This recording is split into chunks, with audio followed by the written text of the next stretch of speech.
Have you ever tried getting a straight answer from a government office, only to have your request buried under a mountain of paperwork? In 2005, India passed the Right to Information Act. This law compels public authorities to open their records and forces them to respond to citizens. To use it, you only need three things: Indian citizenship, a request for a specific existing record, and a 10 rupee application fee. In the next 6 minutes, we will walk through the specific drafting and filing steps required to initiate a legal response from the state.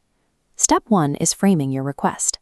The RTI Act gives you access to records. It does not give you answers, opinions, or action. This means you must avoid the why trap.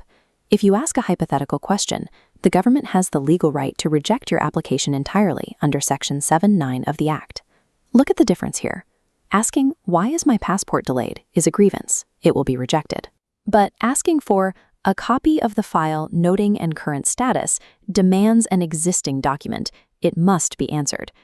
Step 2 is finding your target, the specific public information officer who holds your records. You have to identify the correct jurisdiction. If your issue involves state police or local roads, but you submit the request to a central government portal, it will be thrown out. To find the right officer, go to the department website and look for the RTI link. By law, every public authority must publish a directory of PIOs along with their contact details. By strictly asking for documents and sending that request to the correct jurisdictional officer, you eliminate the two most common reasons applications are denied. Step 3 is structuring the application itself. The law doesn't require a specific form, so plain paper is fine, but the layout needs to be precise. Start with a tight subject line. Keep it under 10 words. This tells the PIO exactly what the document is about and gives you a clear reference point for future correspondence. Below that, split your requests into 3 to 5 numbered paragraphs. Focus each paragraph on one specific document and include an exact date range to prevent the PIO from claiming your request is too vague. If you plan to file online, keep your total text under 3,000 characters. Anything longer will trigger a system error, and you'll have to upload it as a separate PDF attachment instead. Step 4 is adding your insurance clauses.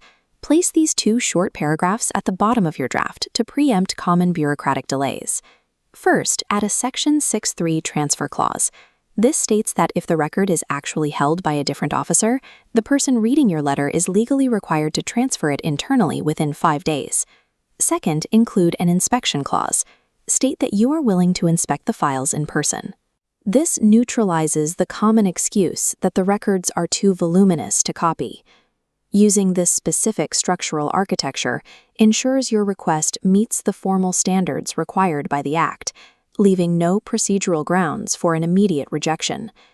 Step 5 is submission. To activate your application, you must pay the statutory fee. For central government matters, go to rtionline.gov.in.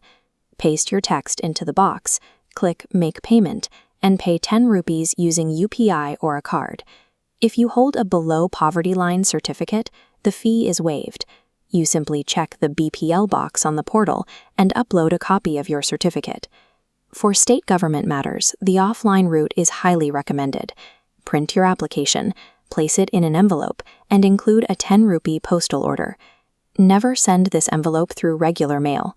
You must send it via speed post, so you have a physical tracking number. Whether it's an online receipt or a speed post tracking slip, you now have a legal timestamp. The government's mandatory countdown has officially begun. Your application is now active and in the system.